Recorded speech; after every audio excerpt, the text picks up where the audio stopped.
this border war. Fans called it Moonshine Throwdown. I think that's the best rivalry name, an unofficial name, but the best rivalry name I've come across. Yeah, unofficial that should become official soon enough. Embrace it. 5 receivers at Duncan's disposal. Duncan stepping up. Hit! Ball is loose! Big call here. Marshall thinks they have it. And the Horde do! Here's the kickoff from Amaretto Curry to the Hilltoppers, and we are underway. And a fake reverse on the kick return. And here comes Townsend down the left sideline. What a way to start it for Western Kentucky on the road. And it is an opening touchdown return. And just like that, the Hilltoppers strike first. Justin Rohrwasser to try to win it for Marshall from 53 yards out. It's got the leg. It is good! And the perfect season continues for Justin Rohrwasser. Goes for 2. Going for the win. Western Kentucky going for the victory. Rolling to his right. Big strike. And they did it! Western Kentucky has ended the perfect season into the hands of Willie McNeil. A shocker here in West Virginia. And it is over for Marshall. They end the regular season 11-1. Welcome back to another episode of the Moonshine Throwdown podcast. Doing things a little differently this week. Unfortunately, KD wasn't available, so Moff is going to step in. I'm here, sitting down with Trace. We're going to talk about the ECU football game, and then we're going to turn around and look forward to the Appalachian State game after the break. But first, getting into the ECU game, this Saturday. Marshall took a tough loss. I know this is not the type of preview or recap we were hoping to have. But ECU was able to win that game 42-38. They're now 1-2 on the season. Marshall's 2-1. Marshall took a 17-point lead into the fourth quarter of that game. And unfortunately, ECU was able to pull off 21 straight points and kind of steal a victory there. And I know that Trace was there. I know he's going to have a better pulse on the game and what happened and why it happened, kind of as we start digging into stats, because I'm merely just going off stats. I did not watch the game. I was out and about with the family, but definitely we'll lean on Trace for what happened and what needs to happen going forward. Talking about the game itself, attendance wasn't as great as what I think you all were expecting. I did listen to your preview of this game last week. Attendance was reported at 24,833, which is 65% capacity. I know both of you all were kind of expecting closer to that 30,000 fan attendance.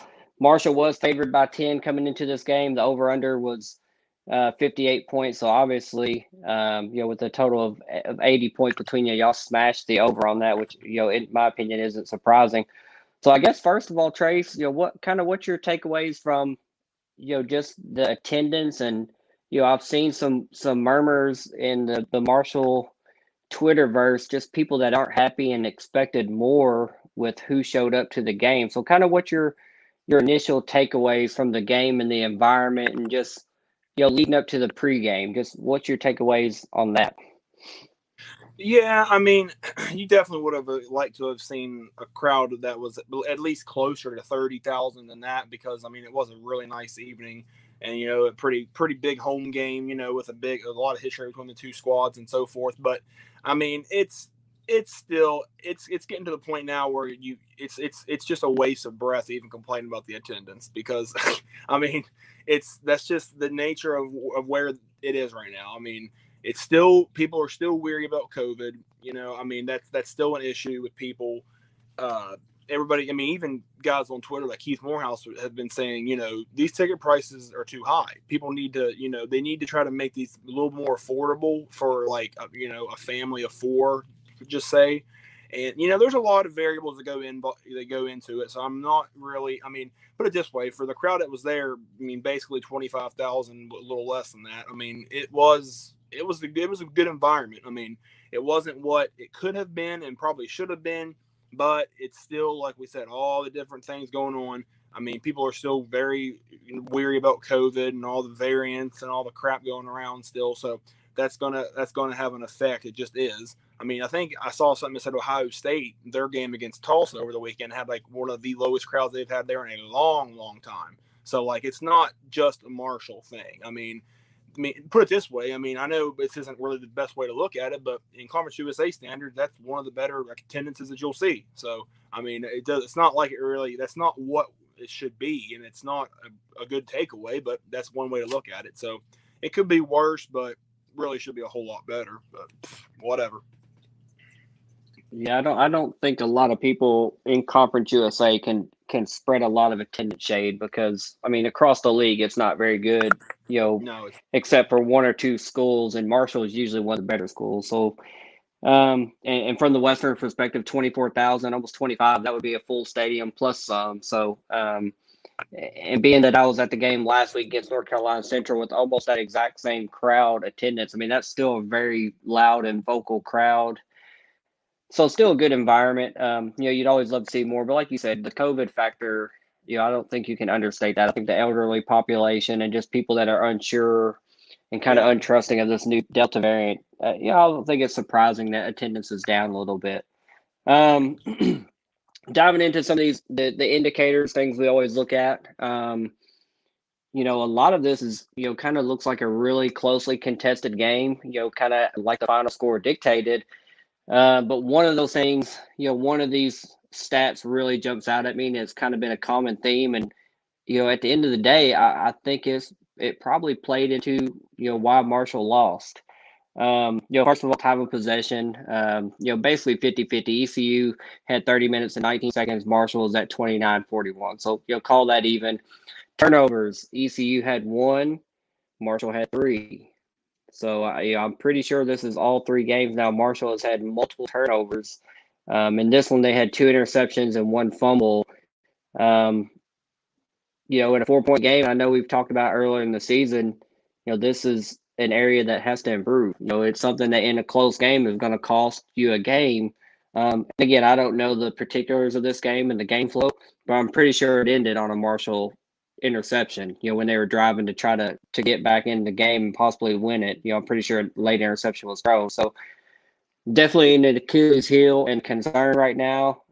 Looking at first downs, ECU had 27, Marshall had 24. And then total yards, just another huge game by Marshall. 648 total yards coming off of a 700-yard game against North Carolina Central. And ECU had 563. So, all those basically toss-ups. And then you got turnovers where Marshall had 3-1. That's kind of the biggest thing that jumps out at me. Kind of what's your take on those turnovers? I know you kind of seen them a lot. What happened during the game, and how did those turnovers really affect the game flow? Well, in my opinion, that is why they lost. And that's just point blank. That's my opinion. There were other things involved. There's other reasons that they lost. Don't get me wrong. But in my opinion, that's why they lost. That is the number one reason why, is turnovers. And it's what we've said. It's what Huff said the last 2 games that they won. He said, these turnovers are eventually, if we keep turning the ball over like this, it's going to come back and bite us. It's going to cost us. And it did. In this game, I mean, you just can't have. They've had 3 turnovers in every game. You can't have 9 turnovers in the first 3 games. I mean, that's just not a recipe that you're going to win with. I mean, especially because East Carolina they came in at 0-2, but I don't think anybody thought they were a bad team, because they are not a bad team. They played a couple tough opponents early on. Played App State pretty tough, played South Carolina really tough. So I mean, they really were itching for the win. Marshall had to play cleaner football in this one than they did to win, and they weren't able to do it. And, there were a couple moments in the game that there were more than a couple chances that they had to put this game away, and it just didn't work out. I mean, one of the turnovers was when Corey Gamage was going into the end zone for a touchdown. He fumbled it. I mean, and then they recovered for a touchback. So, I mean, when that happens, I said right there to one of my friends that was sitting next to me, I said, that's going to come back and haunt us in this game. And sure enough, it did. And I just had that feeling that it was going to come back and bite the herd. and it did. So if they just have to clean up the penalty, or not the penalty. Well, penalties a little bit too, but they have to clean up the turnovers, because you're not going to beat, your App States and your UABs and your West Kentuckys and FAU or whoever. You're not going to beat those teams when you have 3 or 4, multiple turnovers. It's just not going to happen. So if they can get that fixed, I feel really good about the team. But until then, they really got some stuff to work on there. Yeah, I agree. I mean, the turnovers is really going to kind of tilt the any coin flip game. It's just going to make it that much harder to win, and this is what that turned out to be. Diving into some stats of the Marshall performers, quarterback Grant Wells had a pretty decent day. 24 out of 39, 433 passing yards. I'm pretty sure that was a career high for him. 1 touchdown, but 2 interceptions. I'm pretty sure that's 4 touchdowns and 5 interceptions on the year for him. That's a ratio we obviously would like to see reversed and go the other direction. Running back Ali had 24 carries for 189 yards, 3 touchdowns, a 7.9 yard average, a long of 49. Just a really solid effort from him. Then Evans had 9 carries for 27 yards, a 3 yard average with a long of 8. And then looking at some of the wide receivers and their performance, tight end Gamage had 8 receptions for 180 yards, 22.5 yard average, but he did have that fumble, which ultimately cost points. Willie Johnson had 3 catches for 66 yards, 1 touchdown, 22 yard average. Sheldon Evans had 2 catches for 65 yards, a 32 yard average. Xavier Gaines had 4 catches for 61 yards, a 15.3 yard average. And Talik Keaton had 4 catches for 35 yards, over an 8 yard average. Kind of the one thing that stands out to me there offensively, a lot of yards, several people getting the ball and making plays. But just, my familiarity with Marshall just asked the question, where's Knowledge? That's all I've heard the last 2 games is, Knowledge needs more carries. So do you know the answer? Where was Knowledge? Why didn't he get any carries? Why are we leaning on Ali so heavily? And Knowledge literally got 0 carries. I don't know the answer, and I'm hoping you can shed some light on that. Yeah, I mean, I don't have the answer either. I don't think anybody does. I mean, you can understand it a little bit more in this game when a guy goes for almost 200. I mean, you can understand it more in that scenario because, I mean, Charles Huff is really huge on Rasheen Ali, and for good reason. I mean, all through the offseason, he raved about him. And, he said, even in the post game for this game, he said that he thinks Ali can be a draft pick. Like, he thinks he's that good. And what better guy to gauge how, or, try to see how good somebody is at running back than Charles Huff over the last few years? I mean, Najee Harris and Saquon Barkley are, I mean, he developed, recruited, coached those guys. He knows the position, and he thinks Ali is really good. So it's hard to, it's hard to argue that. I mean, I want to see, and everybody there, everybody we talk to at the game wants to see Knowledge McDaniel get some carries, get in the game. But when you got 2, well, 3 in this case, really quality running backs, it's hard to spread the wealth. And I mean, it's a good problem to have. But me personally, yeah, I tweeted I'd like to see him get at least 10 carries a game, and I still stick by that. But it's probably not realistic at this point, but I still stick by that. Yeah, I mean, it's a good problem to have that many guys that can carry the ball and be productive. But I mean, it looks like they kind of did what you said. They rode the hot hand. But it's nice to have a guy with that talent, kind of on the bench and just waiting. Defensively, looking at some stars and some stats, Najee Johnson, 12 tackles, 8 solo. Bo Plan had 10 total tackles. 2 of those are solo, a tackle and a half for loss. And Eli Neal had 9 tackles, 3 of those solo. Then another big stat that jumps out for me defensively, this is something that Marshall's been really good at this year, is getting off the field on 3rd down. ECU was 9 out of 19 on 3rd down conversions and 2 out of 3 on 4th down. So, didn't really get off the field as much as they'd like to, and in a close grind out game, we saw that WKU versus Army, kind of directly led to a loss. Not getting off the field as much as you'd like to leads to longer drives, a more tired defense, and eventually led to a loss.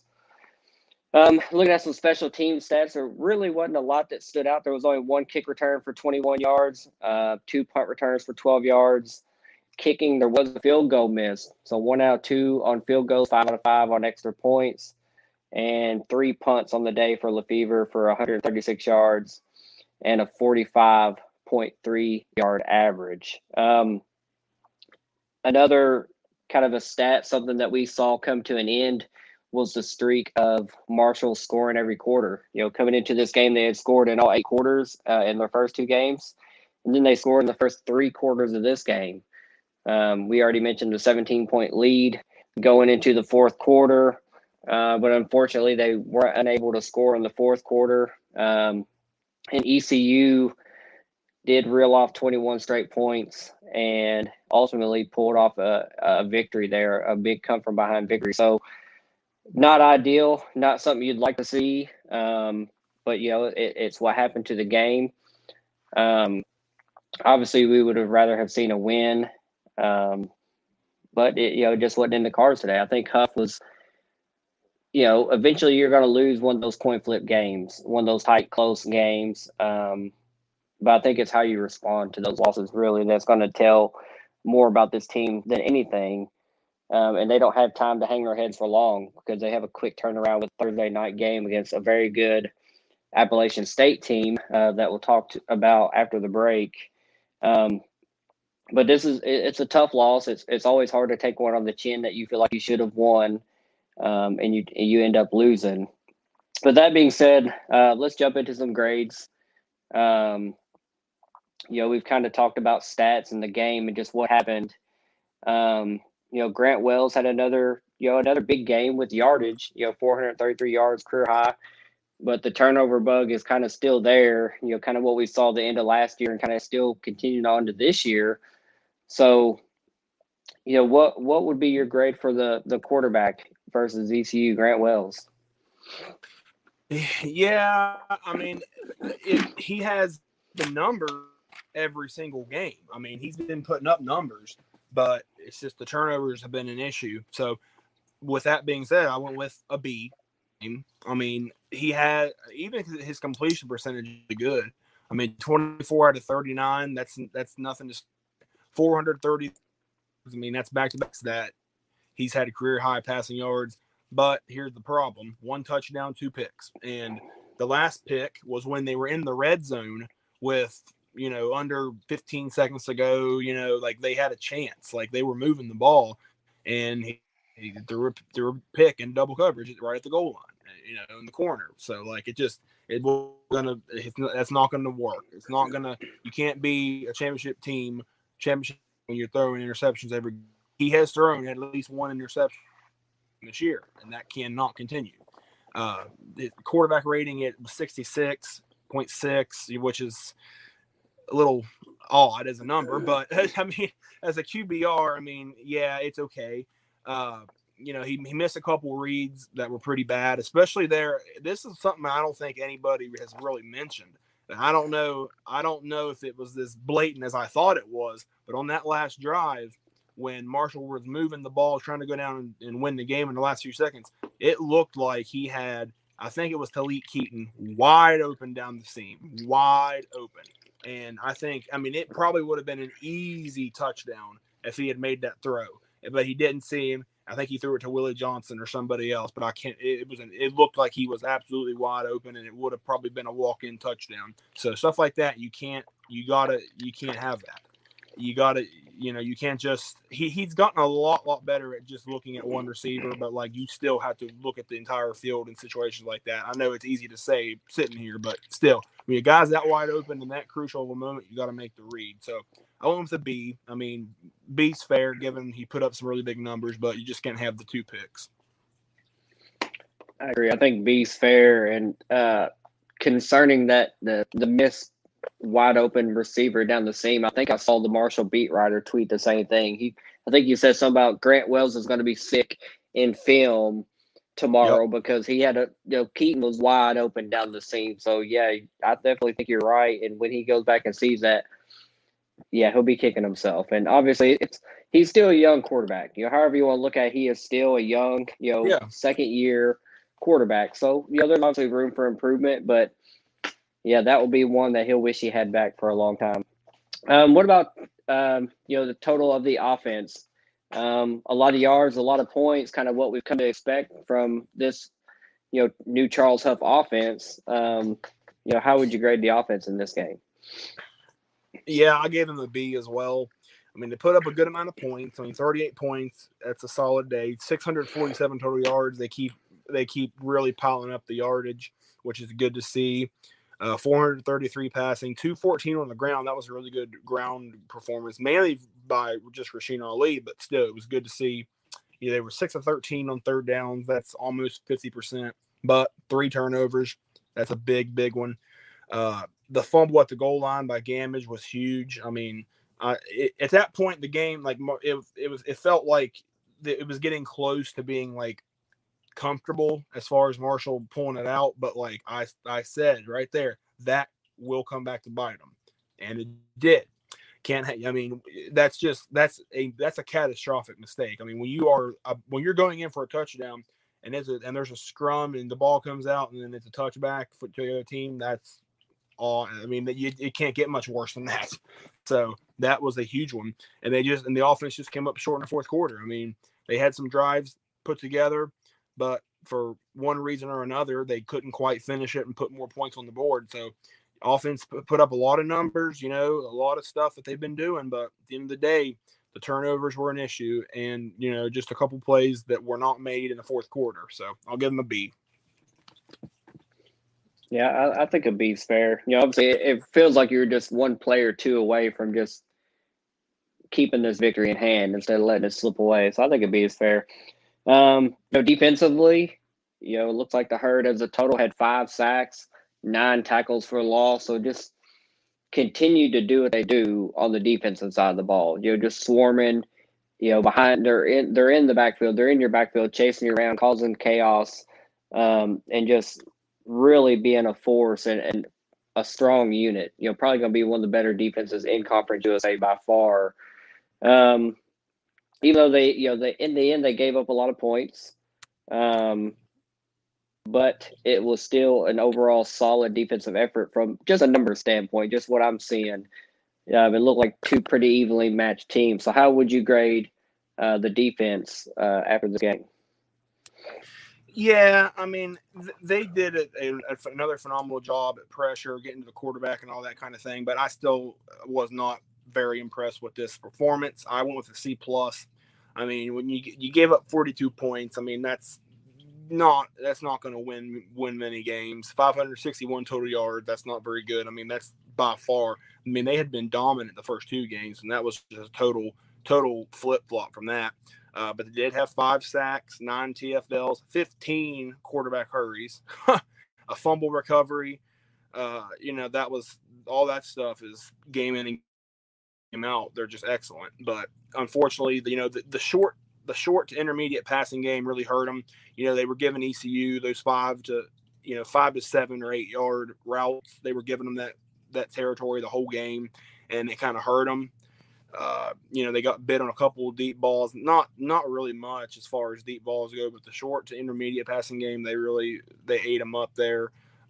Some missed tackles that I thought were pretty evident that they hadn't missed the first 2 games. They missed quite a few tackles.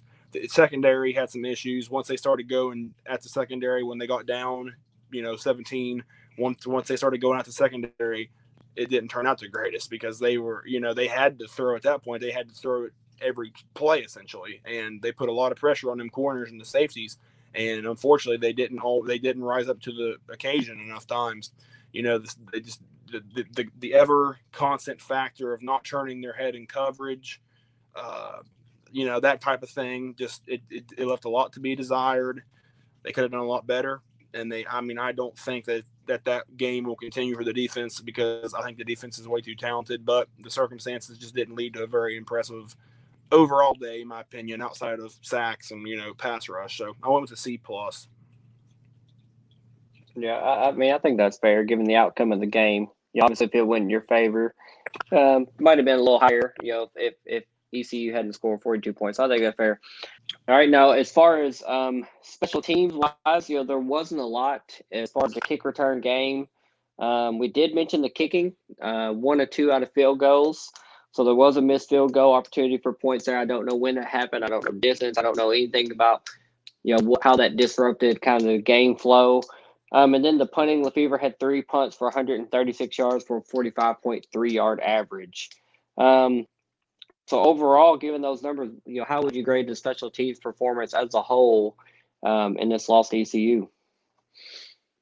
Yeah, if it wasn't for one major issue, or maybe, 2, I guess, this grade would be higher. But because of those, I went with a C+ as well, as like I did for the defense. 1 and 2 on field goals. You don't like to see that. That's 2 straight weeks that they've had a miss. That's not both kicks really weren't that hard. Especially this one was at a pretty crucial point in the game, which a lot of people were questioning whether or not they should have kicked the field goal in that instance in the first place, which I'll save that for later. But, the 5 of 5 on extra points was good. Lefevre's punting, I thought he had a really good day, 45.3 yards of punts, awfully good. Punt returning and kick returning was just like, not really a factor, not a factor, good or bad.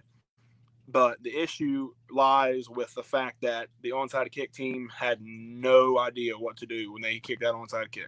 I mean, it was executed perfectly at the end. Like I'm not going to take it away from East Carolina. They executed a perfect onside kick, but don't let the ball just bounce. You can get the ball before.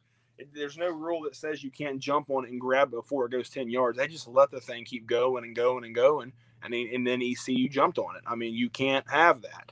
And I know it's a totally different thing that they, I know they work on that kind of stuff, but it's different when it's an in-game scenario, when the game's on the line, and they just came up short, big time short. So special teams, 2 straight weeks, haven't been very impressed with it. So I'm going to go C+. Yeah, I think that's fair. And I had forgotten all about the onside kick, which obviously was a pivotal moment, in that fourth quarter when ECU was trying to make that comeback. If not for that, who knows how this ends. So overall coaching, Coach Huff's first loss, it was inevitable. It's going to happen. He wasn't going to go 12-0 or 15-0, after this season. So a loss was inevitable. And a lot of times, losses are where you're going to learn from and kind of cut your teeth. And I think how he responds to this game is really going to be more telling than anything. And I know, there's probably more that you can add on to that. I was kind of going to save that for final thoughts.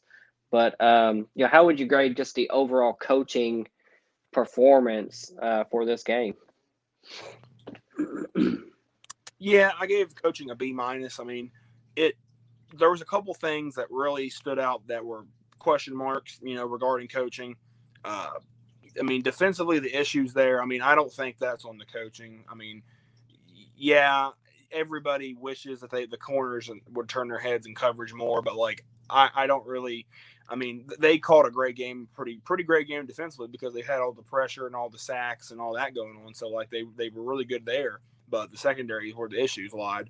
There was the one that really stood out to me, and I'll hear, I can hear the counter argument to this, because the play could have worked, and it will work in other examples. But at one point in the game when Marshall was driving and they were up 38-21, it was early in the fourth quarter. They were, I don't know where they were on the field. They were on the plus side of the field, maybe plus 30 to 35 range, somewhere in there. It was 4th and 2. Well, it was more like plus 25, plus 30, but it was 4th and 2. And at that point, I was thinking just run the ball, or do a little 5-yard route, or, even let Grant Wells keep it and, a read option type thing. But instead they decided to throw a 20 to 25 yard fade into the back corner of the end zone. It was incomplete. The throw was fine. The execution was okay. It just didn't work out. And in that case, I'm thinking just get the 2 yards. If you just get the 2 yards, they probably go down and score a touchdown, and it's 45-21, and we're not having this conversation right now. Because if it's 45-21, that game's over. So, just get the 2 yards, but instead they decided to call the deep fade route, throw in the end zone. I didn't like that. I just did not like it. Still don't. And then another thing people were talking about is they decided to kick the field goal when it was 38-28.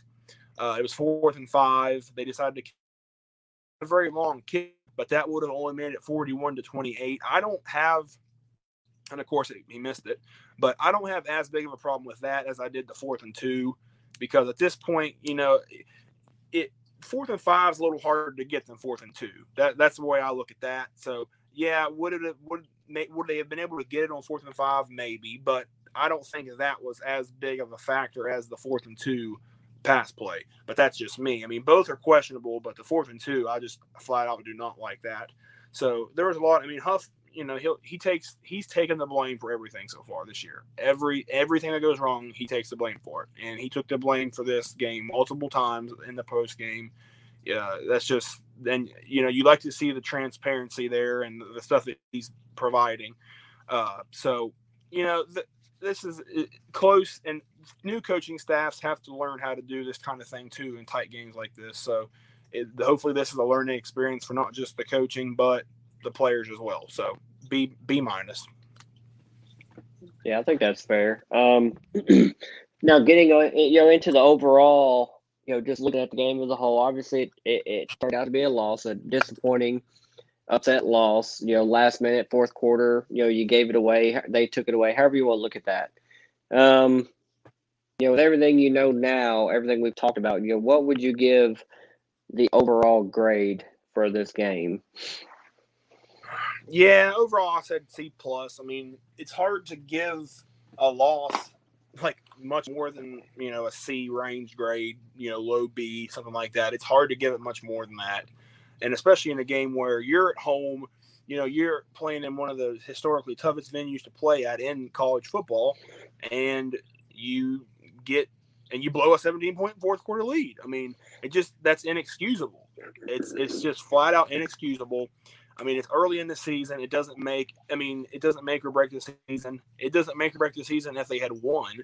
I mean, it really doesn't, as far as a long range, type of thing for the season. It really isn't that big of a deal, but it is at the same time, because that's a thing. That's a loss that should not have been a loss. Marshall was the better team. They had the game won. They just let it slip through their fingers, and they have to be able. This is a lesson that they're going to have to learn for future games, because there's going to be another game or two or three or however many that's close at the end, and they have to figure out a way to finish the game. And they weren't able to do it in this one. So hopefully they can bounce back from it. Short week against App State on the road. You got to see what the team's made of. So I went with the C+. Yeah, I think that's fair. Now, before we completely turn the page on this loss, obviously now Marshall drops to 2-1 on the season. A couple impressive victories and now a heartbreaking loss. What would you say at this point of the season, 3 games? You're kind of at the quarter pole of the season. We're still in the non-conference, obviously. But what do we know about this Marshall team right now, sitting at 2-1, going into another pivotal matchup, a rematch with Appalachian State? Well, I'd say we know that the jury's still out on this team. I mean, I think the first 2 weeks against lesser competition, they looked phenomenal, and at times in this game they looked phenomenal, but there's enough reason to be concerned now, especially after a loss. I mean, a loss where you just flat out shouldn't have lost. A loss that is inexcusable in terms of the situation that you were up 3 scores in the fourth quarter at home. You can't let that game slip, and they did. And, I mean, there's questions that are still to be had. I mean, will Grant Wells get it together? Will he still, can the turnover bug stop? I mean, can they fix the turnover bug? There's a lot that is going into this that they're a lot that they have to work on. There's still questions. I don't know. Nobody knows the answers to them yet. So as great as the potential that they have is, the jury's still out. And, this next game against App State is going to be very telling. Because if they come out and look like, crap and, get embarrassed or whatever, it's not a good look. But if they play really well, keep it close and or win, then that's going to change a lot of people's opinions. So I would say the jury's still out on them so far, but you can't deny the promise that they have, I think. Yeah, I'd agree. And obviously all the goals are still there. Everything they want to accomplish this season, conference title, bowl game, all that stuff's still there. They took a heartbreaking loss on the chin. And I've said it twice now, how they respond in a short week versus Appalachian State on the road is really going to say a lot about the makeup and the mentality of this team. So kind of segue that into final thoughts. And I'm not intentionally putting on the spot, but you did make a comment in our group chat that I don't know if you want to expound on. I think there was some post-game social media chatter, some stuff going on, maybe involving the head coach of the program. Do you want to touch on that, talk about that? 'Cause I was really impressed, and I think that's a really kind of a personal touch for someone to reach out to people in the fan base. Do you want to talk about that and what was said and kind of what your thoughts on seeing that are? Do you want to talk about that? Yeah. I kept thinking before the episode whether or not I'd get into it or not, but I figured that it needed to be brought up because I know I'm not the only one that probably has this story to tell. But let's see, at about 6:45 in the morning on Sunday morning, I was on Twitter while I was on the road heading to Pittsburgh for the Steelers game, and checked my DMs, and I see a DM in my Twitter from Charles Huff. So, and I saw one from another buddy of mine on social media, and he was talking about the game and stuff. And he said that Huff actually messaged him on Twitter. And then I look, and sure enough, he did the same thing to me. And he apologized for the loss to me, like a nobody. I'm a nobody. This man, I don't know this man. I've met him one time for a minute, and I don't know him. He doesn't know me. He went out of his way to go on social media and message me that he apologizing for this loss. I mean, that to me is the most telling thing I think that there is about how much this man cares about this job and how much that he is really putting in to this program. And I mean, that's to think. I mean, I don't know how many people he did that for. I'm probably quite a few, but just the fact that a head coach of a team would actually do that to just random fans, on Twitter, that is insane to me. And that I don't figure there's probably very many, if any, other coaches in the country that would do something like that. So I'm sold with this guy. I have been since day one. Everybody should still be sold with him. He is extremely dedicated. He wants this. He wants to make it work badly. It will work. It's just a matter of when and how quickly it'll come, because it's the first year. He's still learning. He's never been a head coach before. The team's different in a lot of ways. It's a process. I mean, it's cliche to say, but it's a process. And I think that in the long run, after a year, I'm still not writing them off this year, because I still think they have great potential this year.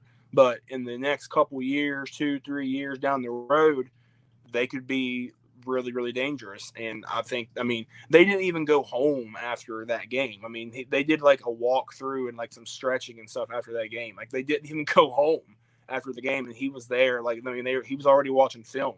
So I mean, he is dedicated. He wants this badly, and hard work and stuff and all of the stuff he's doing, that's not going to go unnoticed. That's not going to come up. That's going to lead to something big eventually. Put it that way. I mean, there's no way that somebody's doing that hard, that fast, that dedicated to his job. There's no way it's not going to work. And it's just a matter of, I know fans want instant gratification, and everybody does in sports as fans, but just give it some time. This year still could be really good, but this man right here he's got a system. He's got a mindset, a philosophy that will result in a lot of wins, in my opinion. So just stay on don't jump off the ship yet. It's far from over. Yeah, I mean, I have to say, just when I heard it, I was just kind of blown away. I mean, you had to respect it. First-time head coach coming in, wants to do everything right, wants to be perfect. He's obviously a perfectionist. I mean, even in your big win, 700 yards, he's still picking apart, your performance and how they did and what could have been better. It's hard not to get on board with a guy like that. And then you hear he's reaching out to people on Twitter and saying, hey, my bad. We've lost. We shouldn't have lost.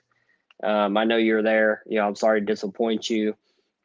You just have to be impressed by that. And, there's a lot of coaches and a lot of places that just never would care. They're not going to reach out to anybody. So, man, just obviously this is a first impression, and he's making a good one on the field, and in all his media availability and now on social media. Obviously, he's making a really good impression on the fan base and how much he cares. It's not just a job for him.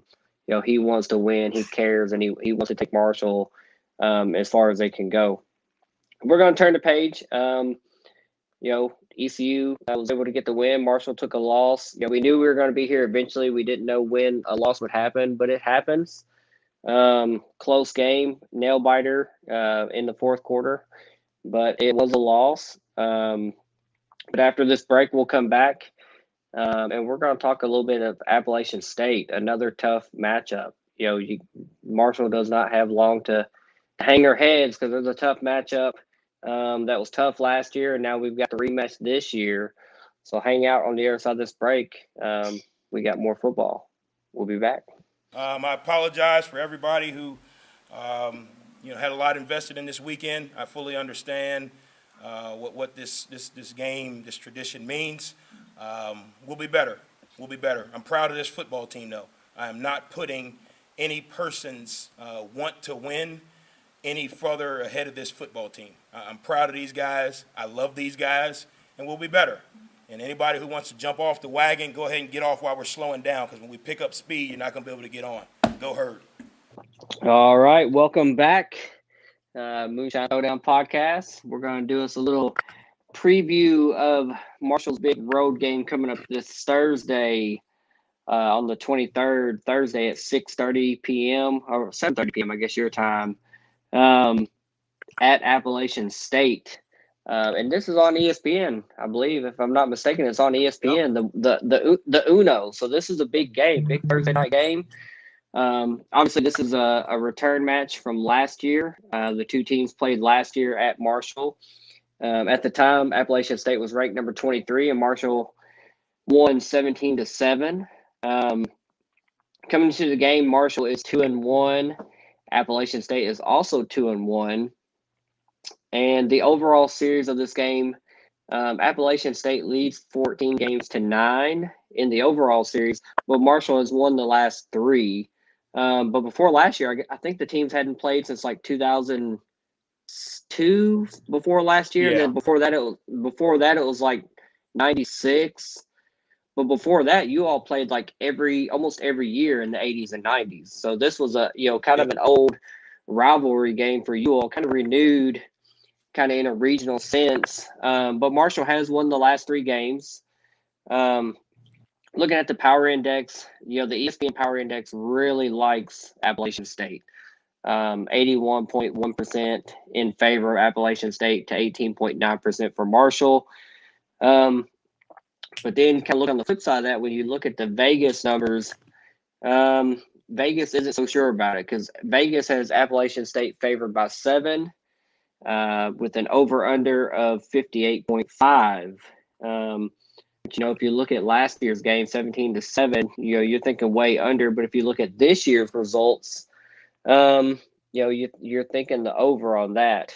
Like we said, this game is on Thursday. It's a short week for both teams who just both played this last Saturday at 6:30 on ESPN. So this is going to be primetime television for the Herd. Coming to this game this year, Appalachian State just played Elon and won 44-10. Before that, they played number 22 Miami and lost a nail-biter there 25-23. And then before that, you have a common opponent. They also played ECU, and they were able to get the victory there, the first game of the season, 33-19. So obviously, I know that's not apples to apples. You're 3 games in now, so just lost a nail biter to ECU, but this was a tough grind out game last year. I remember there being a lot of build up and anticipation for it. And if I'm not mistaken, this win might have vaulted Marshall into top 25 last year, if I'm not mistaken. So, just kind of, based upon what what happened last year, looking into this year's numbers, what are your thoughts on this game? What's happened so far in this season, and what to expect coming into this game at Appalachian State on primetime television? Yeah, I mean, it's a big game. I mean, it's an exciting matchup. I mean, two old Southern Conference rivals, went back and forth. Both teams, were 1AA/FCS powerhouses for a long time. Very good rivalry back in the day. Last year's game was so exciting to see. I mean, Marshall, that was their first win over a ranked opponent at that point since, I believe it was 2003, and that was the first and only ranked win of the Doc Holliday era last year against App State. Just absolutely, just a marvelous defensive game they played. I mean, a team that was one of the top 10 or so rushing offenses in the country. They held them to under 100 yards rushing. Just absolutely insane defensive game. Offense did enough to win. It was just a huge deal for last year. That really propelled Marshall, and they did end up ranked number 25 the next day in the poll. So that was a really big win for them. And that's one reason why I'm more concerned about this game, because App State's going to be out for blood in this one. They're going to remember that game. This is a home game for them, primetime national TV night game. They're going to be out to really get that sour taste out of their mouth from last year, because App State only lost 3 games last year, and they were all. I mean, Marshall was a ranked team most of the year. And then the other 2 games were to Louisiana in a really, really close game, who ended up ranked, and then Coastal Carolina on the road in a close game. And obviously everybody knows what Coastal Carolina did. So App State was still App State last year. They just lost, those 3 games to 3 pretty stout opponents. And they're always good. They're always, they're always competitive, always a winning program. And it's just one of the most consistent Group of 5 teams in the country for many years. One of the most consistent programs, period, at any level is App State.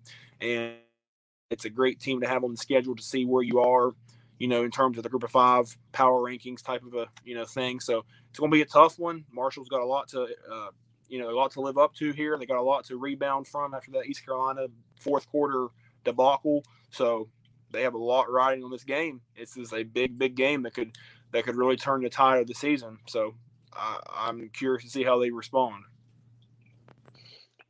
Yeah, I'd have to agree. I mean, the last year loss obviously is going to play into it. Both these teams come in 2-1. Appalachian State, it's favored, and it's at their place. But in this type of game, I'm not gonna. It's really gonna be a tough game to me.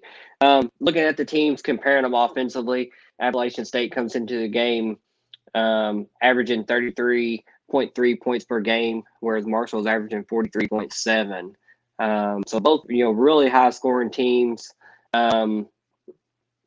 But Appalachian State, obviously not scoring as much. But some of that is just kind of game flow dictated. Appalachian State's allowing 18 points per game. Marshall's allowing 19.7. So both of these are very, very, very defensive-minded teams, holding teams under 20 points per game. Then you look offensively, Marshall's averaging 604 yards per game, with 418 of those coming passing and 186 rushing, whereas Appalachian State is averaging 446 yards per game, with 266 yards coming through the air and 180 on the ground. Then defensively, this is interesting to me. Looking at Marshall defensively, they're giving up 374 yards per game, and it's split right down the middle, 187 passing, 187 rushing. So that's, I don't know. I don't think you see that a lot right down the middle, just what they're giving up. And then Appalachian State's giving up 349 yards allowed per game, and 240 of that's coming through the air, and 109 on the ground. So really just, across the board, two teams that are able to move the ball, put up some points. Seems like one, in Appalachian State's going to lean a little bit more heavy on the rush. Marshall seems like they're going to lean more heavy on the pass, although we've seen more rushing touchdowns out of Marshall. So should be an interesting game. Looking at some Appalachian State players to keep an eye on offensively, they have quarterback Chase Bryce, who's a 6'3", 235-pound senior. For the year, he's 60 out of 86 passing for 751 yards, 4 touchdowns, and 2 interceptions. And he has been sacked 3 times. So it seems like a good game manager. Not a huge volume number of throws there, but good completion, good amount of yards, and positive touchdown interception ratio. Then looking at the running back situation, really kind of a two-headed monster. 2 guys there kind of splitting the workload. They have Cameron Peoples, 6'2", 220-pound junior. He has 42 attempts on the year for 275 yards with a 6.5 yard average and 5 touchdowns. Then they also have Nate Noel, who's a 5'10", 190-pound sophomore, 48 rushes, 250 yards, 5.2 yard average, but has yet to find the end zone. So it seems like Peoples is more that goal line guy, going to push it in. Then looking at the receivers, got a trio of guys that have kind of been their main targets. They have Corey Sutton, who's a 6'3", 205-pound senior, 18 catches on the year, 240 yards, 13.3 yard average with 1 touchdown. Then Malik Williams, he's a 5'10", 185-pound senior, 11 catches, 183 yards, 16.6 yard average with 2 touchdowns. And then Thomas Hennigan, 6'1", 210-pound senior, 10 catches, 160 yards, 16 yard average with 1 touchdown. Really, my takeaway from that is a lot of seniors, a lot of upperclassmen, and just a lot of production there at the same time. It seems like they spread the ball around, even though they're kind of rush heavy with touchdown wise, results wise. But just people that I think, especially being that they're upperclassmen, that Marshall's probably familiar with. I'm sure they saw a lot of those faces last year, and kind of know who those guys are coming in. And I'm sure Huff and team are definitely ready and willing to kind of be ready for those guys and what they're going to do. I'm sure Huff and staff are on top of that. Looking defensively, some players that Appalachian State has had this year kind of leading the way for them. Linebacker DeMarco Jackson, 6'1", 230-pound senior, 17 solo tackles, 31 total, 3 sacks on the year. And then you got linebacker Nick Hampton, 6'3", 225-pound junior, 14 total tackles, 6 solos, 1 sack.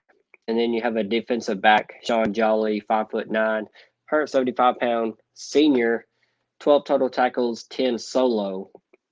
Defensively as a whole, though, 9 total sacks and only 2 interceptions. So after 3 games, not a ton of sacks and not a ton of interceptions. So I'm not really sure what to take away from them defensively. It kind of seems like they might be more of an offensive, grinded out, run the ball kind of team. But with those faces, those names, and probably people that you're familiar with from last year in your game at Huntington, what do you think Marshall has to do both offensively and defensively to come away with another victory here on the road on ESPN as the underdog and coming off a loss? Those are several factors that it's going to be tough to play against on the road. It's already hard enough to play on the road. Coming off a loss as the underdog and on prime time, a lot of pressure there for a first-time coach. So what does Marshall have to do to get this win versus Appalachian State? Well, first thing I wrote down, it's self-explanatory. 0 turnovers. 0. If you think you're going to win this game with 3 turnovers, you better hope they turn it over 6 times, because you don't have a chance if you have 3 turnovers. I mean, you have no shot. So it's got to be 0. They haven't proven this year that they can protect the football well enough, and from start to finish in the football game. So they have to start that. You can't have a turnover or 2 or 3 in every game. It's got to start somewhere. What better time to start than this one? A game where you can't afford to turn the ball over. So 0 turnovers. I don't even think 1 will suffice here. I think it's got to be 0. Next point is, I think you got to weather the storm, because meaning like it's kind of what I've already said. I mean, this is a Thursday night primetime game, on ESPN. App State's always got a great fan base. They always come out and support. It's going to get loud there. It's going to be, a very good environment, I think, for a Thursday night game. I think, like I said, the team App State's going to be looking for blood in this game because they will, in the back of their mind, a lot of these players were on that team last year that lost to Marshall. They do not want to have that happen again, and they're going to want some revenge. So with all that, you kind of boiled up, that could lead to an ambush from App State in this one. They could really come out and absolutely just come out on fire. And I think if you're Marshall, you have to weather that, because if you let App State just control the game early on and just come out and do whatever they want, and you get down in a big hole, you're not coming back. So you gotta weather the storm. You gotta just keep it close enough early to where you can hang. I mean, of course, if Marshall started out hot, that'd be great, but I think App State's really going to come out hot in this one, or at least try to. So Marshall's got to try to limit that. Next point is it's pretty simple too. Do what you do. Marshall's got to do what they do offensively. They got to spread the ball around. They got to go with tempo. They got to feed Rasheen Ali. You do, or whoever in Knowledge, McDaniel, Sheldon Evans, whatever. You got to do what you do. I mean, Marshall they're number 2 in the country in total offense and yards per game. I mean, you got to do what you do. Defensively, you got to get after the quarterback. You got to get in the backfield, sacks, TFLs, quarterback hurries, all that kind of stuff. You have to do what you do, because that formula has worked for Marshall most of this year outside of a quarter, basically. So you have to do what you do, because when Marshall does what they do, then they're very good at it, and they have the numbers to back it up. So that's one thing I think they got to really, really manage in that one. And then the last point is, I think you got to learn from last week. You have to learn that nothing's for you can't take anything for granted in a football game. You might be up 17 points and you could still lose at the blink of an eye. You could be down 17 points and come back and win. You have to learn from that game, and you have to come out here and show that you have learned from that game. If the situation presents itself again where it's a close game in the fourth quarter and a play here, a play there will dictate who wins the game, you got to be the one to make the play. You want to protect the football, whatever. So lesson in this one, got to game. And I think Marshall can do those things, and I like their chances. I mean, App State's pretty heavily favored, the spread's about where I thought it was, but the 81% percentage chance, that's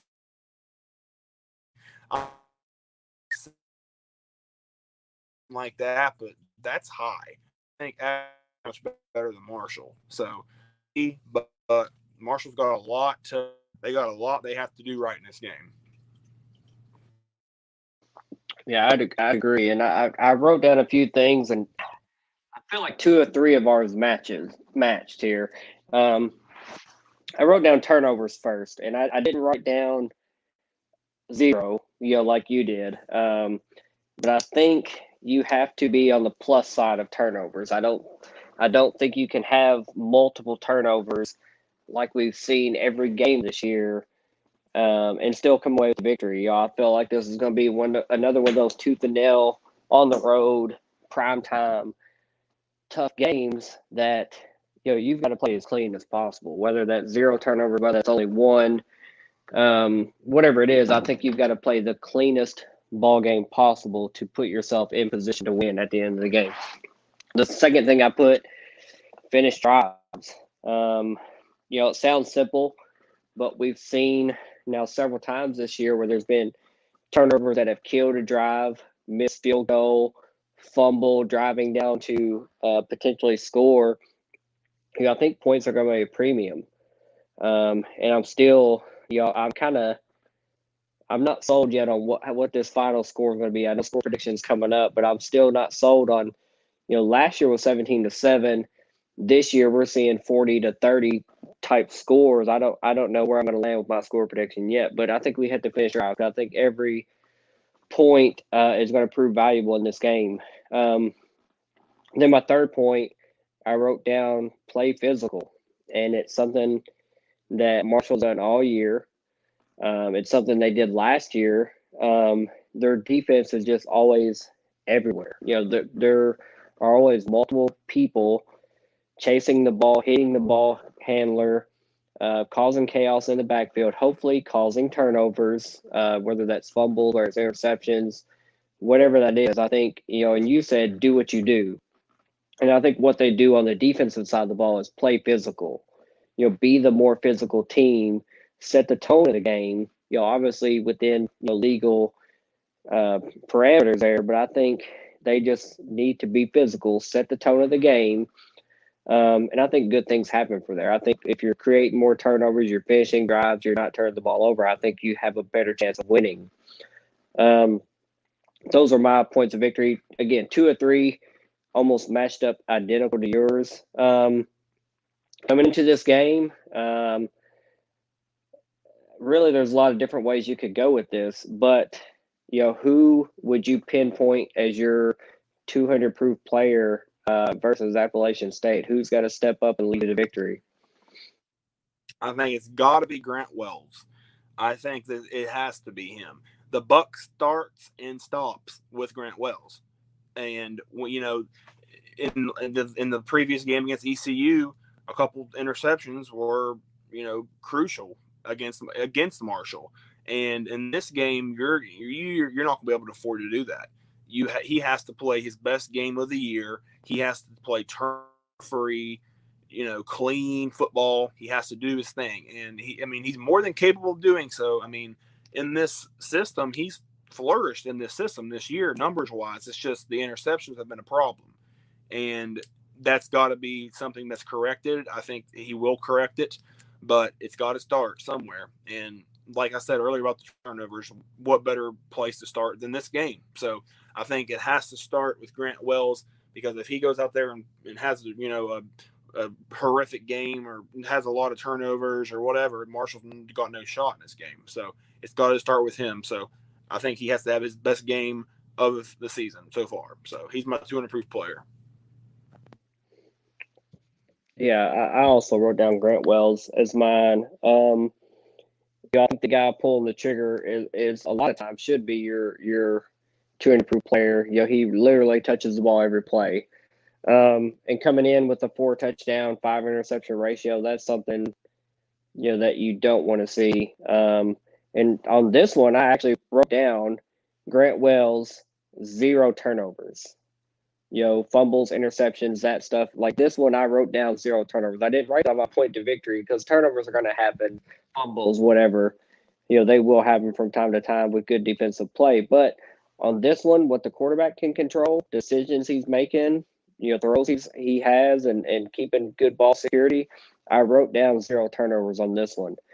So that that's my guy. I think if he throws for 400 plus yards, that's not going to surprise me.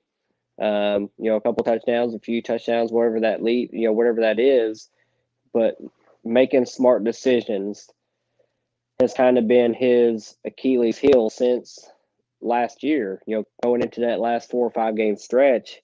And we said it earlier this year that we do think he's grown as a quarterback, but we won't know how much he's grown until he gets challenged, until he gets rattled, until somebody hits him a few times or he throws a couple interceptions.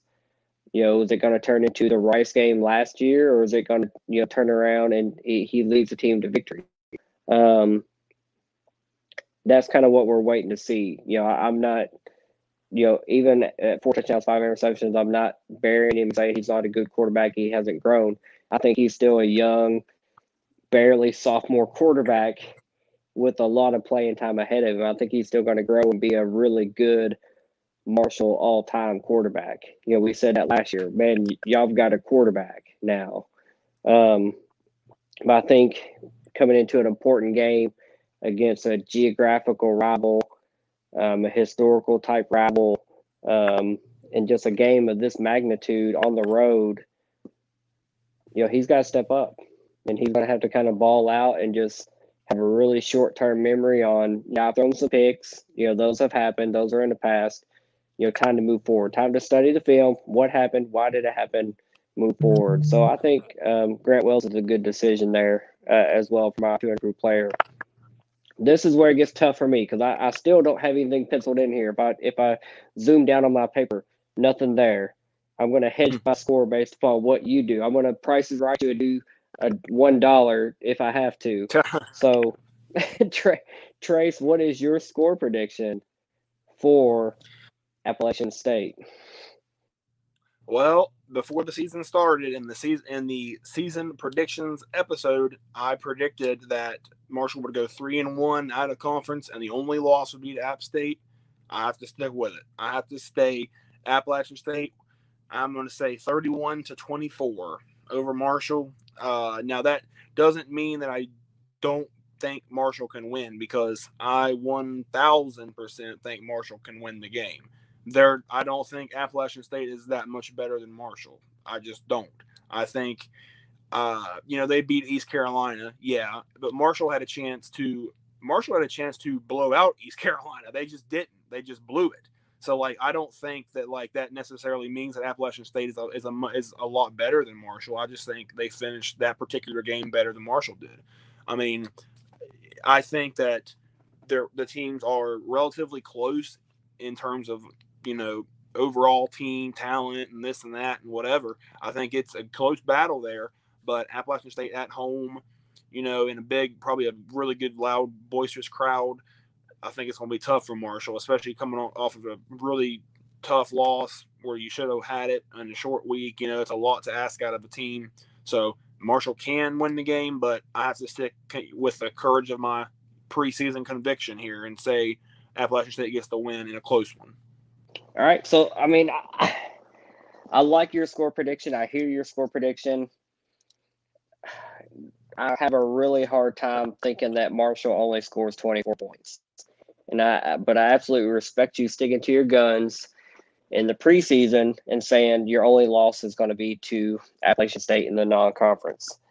I think that's respectable, but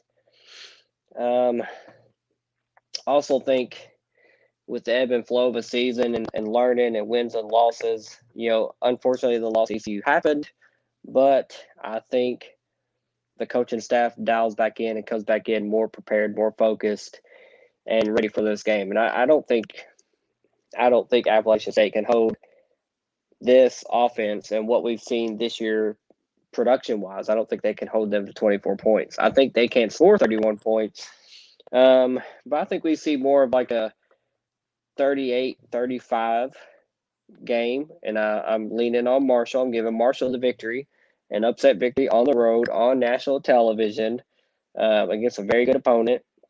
I'm actually giving them the nod. I think they can pull off the win. I think it'll be tough. I think it won't be easy. We've already, kind of overstated what they're going to have to do offensively. They're going to have to play a very clean game, limit the turnovers, not to shoot themselves in the foot, especially when they're on the plus side of the field. They can't give the ball back, giving the ball back and letting the other team go down and grind the clock out and score is going to make it really hard to get that upset victory. But I think it's a winnable game. And, like I said in the recap of ECU, and I will say in this game, how they respond to a loss is going to say a lot about the leadership of this team. And I think, what we talked about at the final thoughts of the recap was the leadership of this team cares. And I think they are invested, and it's not just a job and a paycheck. It's something that they want to do, succeed, and see it grow to its highest potential. And I think you're going to see a really, refocused, locked and loaded team go into Boone, North Carolina, and call it what you want to call it shocking, call it whatever. But I think they're going to pull out a victory, and maybe shock Appalachian State, and maybe shock ESPN's Power Index, or even the Vegas spread. But I think this team absolutely has all the tools and talent to win this game, even though there's a lot of factors maybe kind of against that going into the game. I think it's going to be tough, and I think it's going to take a really, really, really clean game for that to happen. Going in, final thoughts. Obviously we've talked about a tough ECU loss. We've talked about a really tough coming up Appalachian State opponent, which is just going to be a challenge. I mean, there's no secret about it.